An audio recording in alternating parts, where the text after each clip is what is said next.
Hi, Kelly. Thank you for being here today. I'm so excited to hear your story and have you share with the audience how Cultivate Goodness began, because you are doing amazing, beautiful things. And I just had this rabbi on the show a couple weeks ago that said happiness is a byproduct of goodness.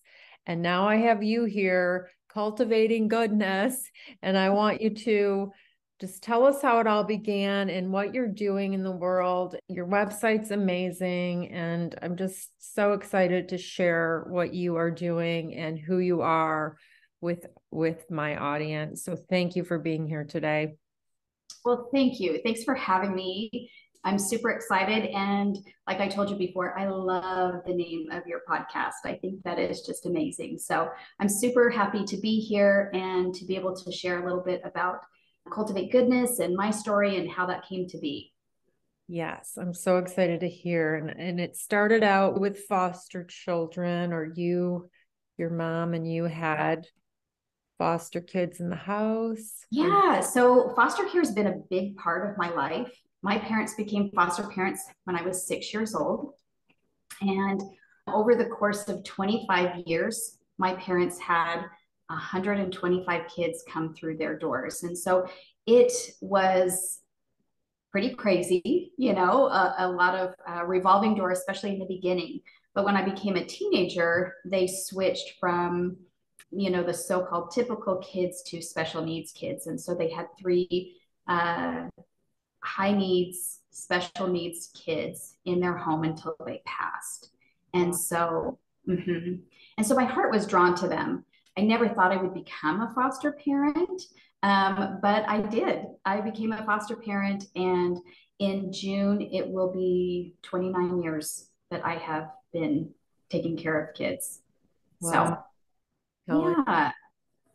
I bet you have so many stories to share about those kids in your home and your parents, what large hearts they have, and just bringing kids into the house. Like, I remember watching The Fosters. Did you ever watch it on Netflix? And me and Uh-uh. my son watched it and we loved it. And they had foster kids, and it's a great show. But anyway, so you must have tons of stories. So how did Cultivate Goodness come from? I assume it all came from the fostering kids and the need. Yeah. So in 2018, so I'm a special needs foster parent. So I take in special needs kids. So most of the kids that I get have medical needs of some sort.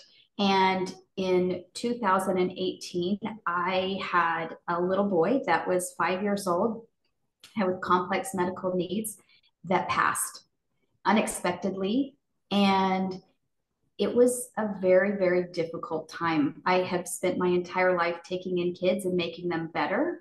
And this just went over, it was a devastating loss. This was a little boy that I had picked up from the hospital when he was just one. And I found myself in a dark spot, and it was really difficult. So really, I was depressed and struggling to function. I had someone that tends to take on a fair amount of responsibility, and I just couldn't even handle my own life that I had created.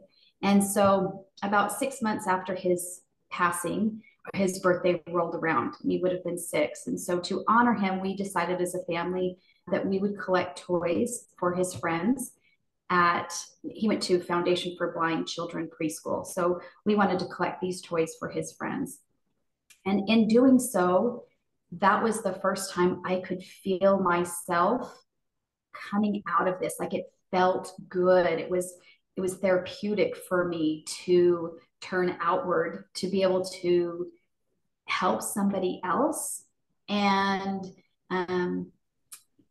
it I was hooked. I just felt like I have got to get myself out. I want to be the mom to the rest of these kids that I still have. And so we did. So in that was in 2018.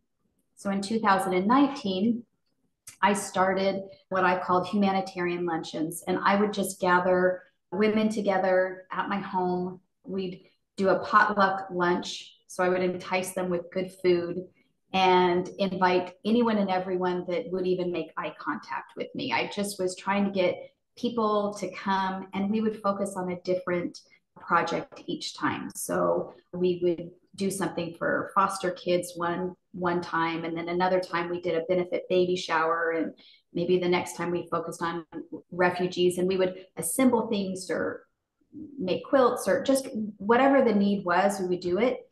And in doing that, I learned as I talked to people that most people have a desire to do good, to be involved in giving back to their community, but they just don't know where the needs are or how to get involved. And that was a problem. But if I put together this project, people would participate, and in all sorts of different ways. So I had people who couldn't attend but just wanted to donate money, and I would purchase the product. Or I had people who couldn't afford to purchase anything but just wanted to show up and be the manpower behind it. And every piece was needed, and it wasn't really about who gave what. It just was the fact that people participated in it. And then of course I think there's, it's very unifying to have a group of people come together focused on the goal of doing good. And so you tend to leave all the, I don't know, all the opinions and political views and religion and all the things that divide us. You tend to leave that behind, and you just come together and you're working towards a common goal. And it just felt good. It felt good to be surrounded by, these people who wanted to participate in doing good, and also to see the end result of this. Wow, look what we did. Look at all of this. This was amazing. So after doing several of those humanitarian luncheons at the end of 2019, made it official and formed Cultivate Goodness, which is an official 501c3 nonprofit organization. That's incredible. It's incredible. I love Thank the you. story. Yes. And so you're located in Arizona, right? Which is one of my Yes. favorite places on the planet. Oh, okay. Yeah. I had 2 trips to Sedona that were canceled, but 2019 and 2020. But yeah, it's one of my favorite places. Is that where you've been your whole life? It is. Yeah, born and raised. Nice. And are your parents around to see how beautiful Yes. and what you've created? That's Yes. incredible. Yeah. And do they still foster or no? No, after their 3 special needs children passed, they were done. Yeah. Wow, that's incredible. And then how many children you currently have? Some children that you're fostering? Yeah. So I have 11 children. 3 of those are my foster children. I have 3 siblings. And so, yeah, life is still pretty busy. So you have 8 of your own children? Well, I consider them all my own Oh, children, yeah. but yes, yeah, it's a Wow, big family. that's beautiful. And then you have a husband who supports Yes, help. absolutely. Yeah, he's a wonderful man. Oh, that's great. Oh my gosh. So he's part of Cultivate Goodness, right? You guys, Oh, 100%. Yes. oh, so nice. So how can people get started, or what can somebody do today to cultivate goodness, to support what you're doing, to maybe do something in their community? I know that that would be really something to help, because I was just telling the rabbi actually that when you're depressed, go help somebody else. That's literally the opposite of depression is purpose. And I learned this from Tony Robbins many years ago. I'm sure you know who Tony Robbins is. Incredible speaker and author and coach. And he basically said, go help somebody else. So when you're in depression, so it's wild because that's exactly what you shared. You were so sad over this little boy who passed. And what was his name? Ever. Everett. Yeah, I want to say a prayer for him. And he just, what a blessing that loss, that horrible loss turned into. Like, this is what I always say is something positive comes from a negative. And this is your whole Cultivate Goodness is basically from that horrible experience that you had. But so what can people do today to get involved or just to start helping and doing good? And Yeah. So I would say, if you visit our website, so it's cultivate-goodness.org, and to get some ideas of what we do. So we are community focused. So we want to build a better, stronger community by offering opportunities for people to get involved and to be able to help those who could use a lift. So we offer, it's a more broad range of opportunities. We offer an opportunity to take a meal to a domestic violence shelter, to be able to provide support to these women who are going through a hard time. We provide comfort items to cancer patients in hospitals. So, yeah, we do a lot for our seniors. I feel like the seniors tend to be a forgotten population that, just really could use, they're appreciative for anything. And so we try to get especially youth groups or families with kids to be able to make things, and we provide for seniors all over Arizona and take them these holiday treats and things like that.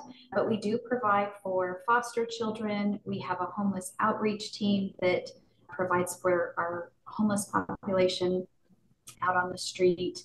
And really just, I know it's a lot, but really it's just trying to get community involvement. And so it's a good resource to go on there to be able to find something that would fit your skill set or your need, and we just want to make it easy. Yeah. Oh my gosh. I'm so excited to share this with everybody. I have a huge following on social media, like 5,000 on Facebook. And I know that there's people out there. I have a friend, a past client, a neighbor who she was like, I think she still is knitting for cats, like this little blanket things, and like perhaps she can do something with Cultivate Goodness. More. And then you just reminded me how I want to bring my dog into the assisted livings and the senior community. I want to do that once a week or once a month. Just bringing the dog can light up somebody's day. Absolutely. Yeah. And so, and then the foster thing, I have a friend who is a foster, she's a, what is it called? A child advocate. It's CASA in her state. Yeah. And this changed her life. She's like, I'm honored to be, this advocate for her, because they're like, they go and get their nails done and they do it. She has like she had a teenage girl, and I interviewed to do it too. But then because the way the interview went, she really scared me that, I wouldn't maybe be able to handle it in multiple different ways. Because I was thinking, like, what if I have a small boy that wants to go back to mom and he can't because she's an alcoholic or there's something. It just, I have to know my own capabilities. I'm just saying. Yeah, absolutely.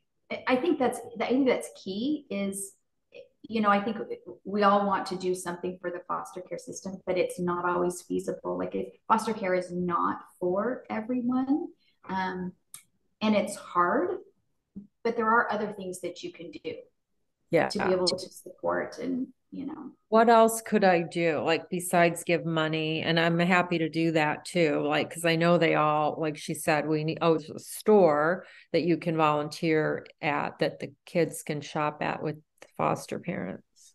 Oh, nice. Yes. And you'd have to look in your specific area, but I know here in Arizona, we have opportunities if you wanted to volunteer specifically with foster children, to provide holiday things for them, Christmas gifts, things like that. We focus on providing for the teenagers at Christmas time. There's so many organizations that do toys for little kids.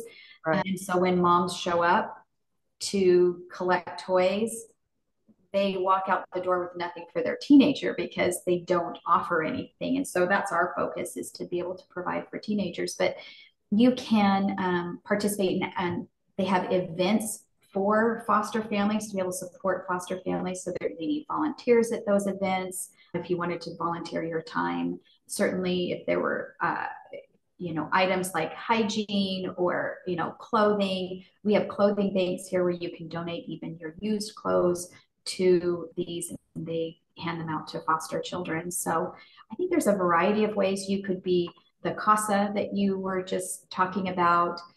Yeah, I love it. No, I love that. And also was in Detroit. I'm from Michigan. I'm now in Florida. I moved last year, but I wanted to volunteer to tutor the kids at this center, Yes. children's center, but timing was not good with it's a whole story, but I did volunteer in their store a few times, but I am going to do more thanks to this interaction with you. Kelly, you're so inspiring. And it's just, we all can do something more to help people. I just know that we can. And like you said, it really makes you feel good. I always say is when we all put in our piece, no matter the size, it adds up to be a mountain of good. And I believe that. I don't think it matters what size your piece is. It's the fact that you put in your piece. And if more people would do that, whatever that piece is, because we all have different um, challenges in our life. And some people, it's more of a sacrifice to give time. Some it's more of a sacrifice to give money, so whatever you can give.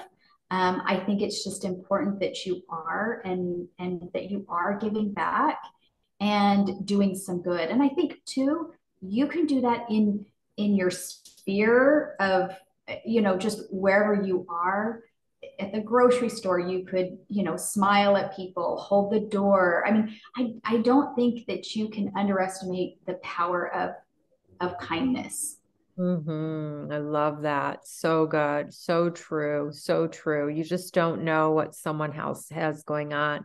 I always say, like, to be compassionate because I know that I grew up with a lot of challenges and there's people with so much worse upbringings and you don't know why people are the way they are. And it's just best to be compassionate because you don't know what they went through to Absolutely. Yeah, I'm glad you absolutely. brought up the teenager thing and how they don't have like toys or you don't give toys to teenagers. So what kind Yeah. of gifts do you guys, what kinds of things do the teenagers get around the holidays if you had the funds? So, yeah, what Cultivate Goodness has done the last few years is we've done stockings for teens. And actually, our stockings are not even stockings at all. We do a drawstring backpack that is not Christmas themed. That way, the drawstring backpack is something that they can use all year round. It's part of the gift. And then inside, it's filled with all the stocking stuffers that you would typically get. And so there's a bunch of snacks and beef jerky and trail mix and, all the Christmas candies and things like that. And then we do a $10 gift card to either Walmart, Target, or a local fast food place, just somewhere where they can go and buy something, for themselves. Mm-hmm. And they are very well received. The teenagers love this because again, when, moms go to pick up toys, if they register and say, okay, I have an 8-year-old and a 14-year-old, they will be able to get a toy for their 8-year-old, but they will not have anything available for the 14-year-old. Yeah, thank you. Oh, So, so good. yeah, we want to fill that gap and be able to provide something for them. Like I think of a teenager and I think of like lip gloss. I feel like, but like the boy, what do you give the 14-year-old boy? It's Yes. yeah. And like everything is more expensive. They like technology and Oh, yeah. yes, for sure. So food, we do food, the snacks, and then of course the gift cards so they can go and buy something. Yeah. Whether it's, they want to buy themselves a meal at a fast food place or it just, I don't know, something at Walmart or Target that they can choose Yeah. for themselves. Yeah. Like a mascara or who knows what. Yeah. Yes. Oh my goodness. So good. So you have 11 kids. So how do you balance? How do you function? Do you have someone that cleans your house? Like How does that work? And what are the age ranges of your 11 children?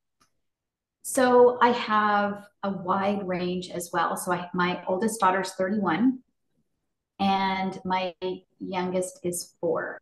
And so I still have car seats in my car. And it's like all of us, we all struggle to achieve that balance of life and work and all of that. Sometimes I feel like the work that I do for Cultivate Goodness is kind of a good escape for me from some of the hard those, that I deal with at the house. But my oldest daughter does help me with my little children. And so she helps me with the driving and just taking care of them so that I can, work and get what I need done. But no, I don't get everything done perfectly. And, once we just had a big campaign of all these Easter products that came in, and we got quite a bit and served a lot of people, which was absolutely great. And after a few days of getting it all out, organized, getting it all out, felt very accomplished until you turn around and realize, oh, I've got to cook dinner and I have no plan. And I haven't done laundry in a few days. And you know what I mean? It's just very humbling. It's just that constant balance of trying to figure out how to make it all work. Yeah. Do you have a spiritual practice or self-care practices that you find? Absolutely. Yes, I do. I'm a very regimented person, so I do get up early. I like to do a workout. I think it's good physically, but it's also for my mental health. It just helps me to be able to take that time for myself. And so I think that's important. And I do just make sure I take time for myself as well as taking time for my husband and I. So we have a weekly date night that we look forward to. And so, yeah. Excellent. What is your workout routine, if you don't mind? You do So it. I used to be able to go to a gym and had, great friends and all of that social aspect there. And just with having younger kids and I've morphed into I just work out at home. And so I have a small gym in my home, but fortunately I have a whole bunch of workouts written down on cards. And so I can just pull one out and be able to do that. So I have some free weights and a treadmill, TRX. So I can get some variety. Yeah, you look great. And whatever you're doing, keep doing. You're doing what Oh, thank you. I don't know how old you are, but you look amazing. So you Thank started, you. you're welcome. So 2019, you started Cultivate Goodness officially. So we've got 4 years. Yeah, so I'm in my 4th year. So that was the end of 2019. So we launched end of February 2020. And then a few weeks later, the whole world shut down. And yeah, I will say it was difficult, but it was good for us because we learned how to quickly figure out how to have people provide things to do at home. And that was needed. That was, not only needed for those that we served, but it was needed for those that were serving. And, it's just good mentally to be able to feel like you are helping other people. So I got a lot of positive feedback from people that said, I just needed this. I needed to feel productive and feel like I was doing some good. And yeah, while it was hard, it was a good blessing for us. Oh, that's so good. I know a lot of blessings came from COVID. People don't always look at that, but I always think about the positives in everything. And I think about the parents playing with the children and playing games and going bike riding and spending time with their families, and there was no bikes at Target. They were completely sold out because people were spending time. And, the commute, people working from home now, it's like, there's so many blessings that came Absolutely. from COVID that people don't really realize. And if you had to reinvent yourself, you reinvented yourself. And now, you have it's just, there's always different perspectives to look at, but I'm glad that it worked out for you guys. And is there anything else you want to share, talk about in regards to Cultivate Goodness? Yeah, just as to what I was speaking to just a few minutes ago about the power of, serving others. And I'll tell you just a quick story that happened just in the last couple of months. But I took a small group over to a food bank to be able to serve. And I had a mom and a daughter that were serving with me. And very nice, the daughter was maybe about 14 or 15 years old. And when the cars would pull up to be able to get the food, whoever checked them in was supposed to turn to us and tell us how many children they had in the family. So we could put together these little kits. We had some holiday things and we wanted to make sure each kid got one. And somehow it didn't always happen. We were always kind of going, well, did you get the number of kids? And it just wasn't working. And so this teenager took the initiative to start going up to the windows of the car and saying, excuse me, can you tell me how many children? And then she would come back and she'd make it and go hand it back to him and say, okay, here you go. We have these fun holiday things. Have a great day. And the mom turned to me and said, this is incredible. And I kind of looked at her shocked, like, what's going on? She said, she has had such social anxiety. We've been so worried about her. We've had her in counseling. We've not known what to do. And look at her. She's going up to these strangers and we didn't even ask her to. And she felt this purpose. It gave her purpose. And she was communicating with these people. And it was just so amazing. And then I was just beaming. I was so proud of her as if I was her mom, that she was doing this. There's great power in looking outside of yourself and serving others. And I believe that it's just the recipe to a healthy, happy life. And whether you're in Arizona and want to look at our website for ideas here in Arizona, or take some of those ideas and apply them wherever you live, there are people all around you who could use it. There are people on your street who could, use some friendship. And it just wouldn't take much for you to, maybe ask someone more of an in-depth question of how they are really doing and reach out to a friend. But I think there's a lot that we can do to provide that connection for people. So well said. Thank you so much for that. Yeah, people didn't hear the story that was the rabbis told a story. I just will quickly tell it, where a man of very, very huge, incredible wealth had passed away, and he left two wills. And the first will was he wanted to be buried in his favorite pair of socks. And he had children, and they opened the will and they read that. And then they were like, okay, we got to get his favorite socks. And they went to the funeral place, and the guy's like, no, we can't do that. It's a religious thing. And your dad chose this place. And, they were rejected. And then 30 days later, they opened the second will, and it said, children, I know that you found out that I couldn't be buried with my favorite pair of socks.